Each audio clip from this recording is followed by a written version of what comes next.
আরামবাগ পৌরসভা এতদ্বারা তারকেশ্বর নদের তীরবর্তী বসবাসকারীদের জানানো যাচ্ছে যে ইরিগেশন দপ্তর বাঁধ মেরামতের কাজ করবে।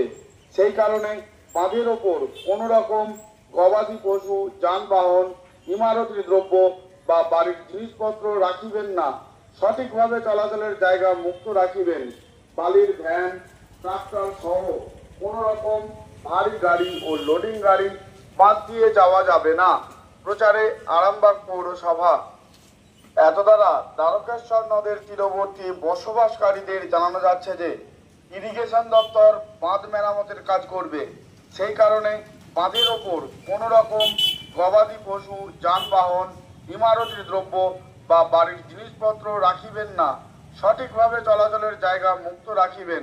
বালির ভ্যান, ট্রাক্টর সহ কোনো রকম ভারী গাড়ি ও লোডিং গাড়ি বাদ দিয়ে যাওয়া যাবে না। প্রচারে আরামবাগ পৌরসভা। এতদ্বারা তারকেশ্বর নদের তীরবর্তী বসবাসকারীদের জানানো যাচ্ছে যে ইরিগেশন দপ্তর বাঁধ মেরামতের কাজ করবে।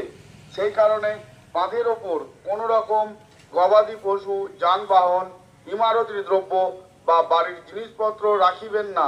সঠিকভাবে চলাচলের জায়গা মুক্ত রাখিবেন। বালির ভ্যান, ট্রাক্টর সহ কোনো রকম ভারী গাড়ি ও লোডিং গাড়ি বাদ দিয়ে যাওয়া যাবে না। প্রচারে আরামবাগ পৌরসভা। এতদ্বারা তারকেশ্বর নদের তীরবর্তী বসবাসকারীদের জানানো যাচ্ছে যে ইরিগেশন দপ্তর বাঁধ মেরামতের কাজ করবে। সেই কারণে বাঁধের ওপর কোনো রকম গবাদি পশু, যানবাহন, ইমারতি দ্রব্য বা বাড়ির জিনিসপত্র রাখিবেন না। সঠিকভাবে চলাচলের জায়গা মুক্ত রাখিবেন।